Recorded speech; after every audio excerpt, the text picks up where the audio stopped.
Hi, it's Lisa Cuneo, and welcome to my scrapbook table. Today's layout is for Scraplift Crafternoon, and we are scraplifting ScrappyMandaJane, and the information for her will be in the description box below. And we took this right here layout of hers, and we are scraplifting it and interpreting it in some way. There's a group of us. Tara is our fearless leader, and there are about 10 of us who scraplift each Sunday afternoon. This is a different sort of layout. There are no people in the pictures, and it's about my daughter's recent illness, and this played a huge part in our holiday season this year, so I decided I needed to scrapbook it. And I used Faded Jeans Distress Oxide and this great little stencil from Dusty Attic. It's called Small Crosses, I think. And the paper I'm using is from an old Simple Stories collection. I think it's Simple Stories. I could be wrong.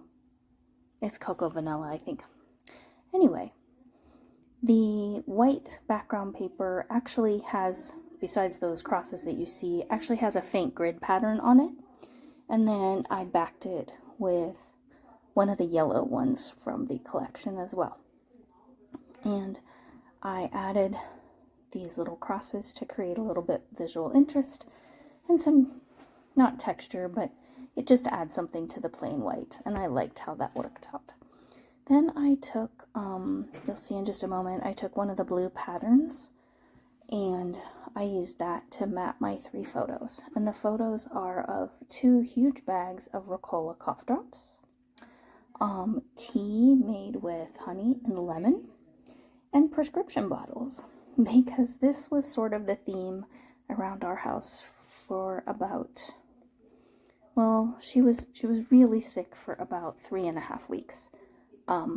It's 5 weeks later at this point, and she is still not completely well, but she's able to function and go to work. So that's a big improvement. So you can see I glued down my photos. Then I have these florals, and I'm just creating 2 clusters with the florals. And here I'm looking for something to create kind of a cluster base. And there wasn't really anything big enough on the sticker sheet or in the florals that would work. So I end up just choosing, here I'm trying some labels, but they're just too small. So I just grabbed a scrap of paper, trimmed it down a little bit, cut a banner end on it, and plopped that down. And that worked so that it didn't feel like these florals were just floating around. And then for the smaller floral cluster, I chose like a square label sticker, and you can only see one little corner of it, but that's how it goes. And I wish these florals were trimmed closer to the color, but it's late at night. I was tired. I was at a crop. It's the last thing I'm doing before I head home for the night.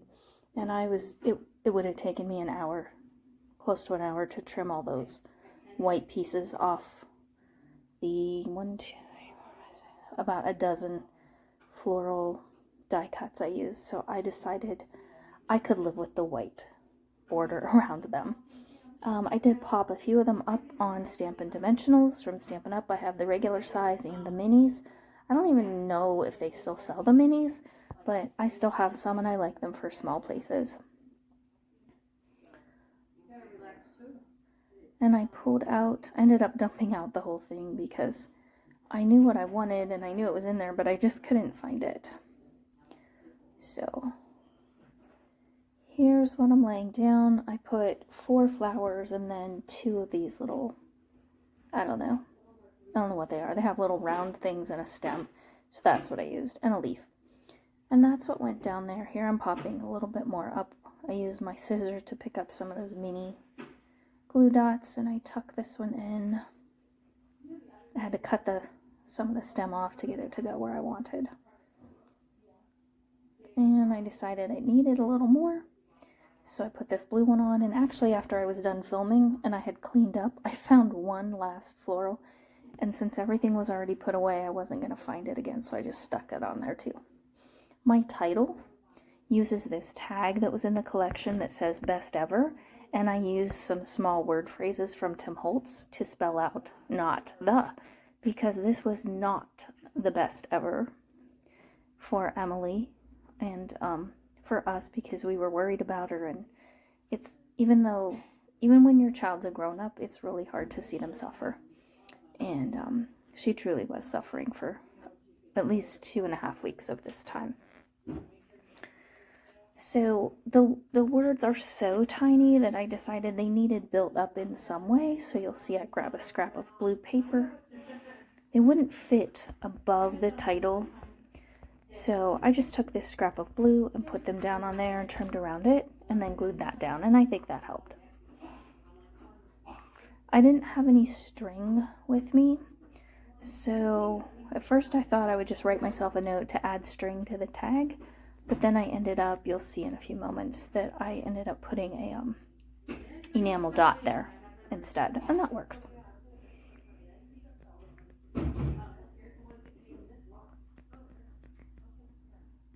So what am I doing now?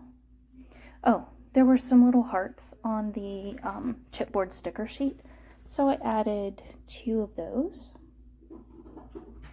And I know none of this really goes with being sick, but I didn't have a collection about being sick, and I don't really want to buy a collection about being sick.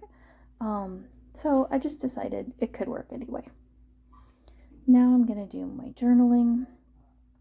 And here I'm looking for just a scrap of white that I can test this on and see which blue pen works best. I didn't have you watch that, but I drew some lines of various length and did my journaling there. Toward the end, you'll see that I do add the date, which is, I'm writing this on 1/24/25. My journaling just says, poor Emily, she spent the entire holiday season and then some very sick. She had walking pneumonia and bronchitis, and to make it worse, all the coughing made her sciatica act up, and she was in agony for 2 weeks. As I write this now, it's been 5 weeks, and she is still coughing. So, as a last touch, I add some enamel dots. And that's going to do it for this one. The still shots are coming up soon. Again, please check out the playlist in the description box below for the others who are playing along with Scraplift Crafternoon this week, and to see the information so that you can check out ScrappyMandaJane's work. And thank you to her for letting us scraplift her this week and for the inspiration that she provided us. I'm really grateful that you watched. I hope you enjoyed the video. If you did, I'd love it if you give me a thumbs up or make a comment. And I hope you get to scrapbook something soon. Take care. Bye-bye.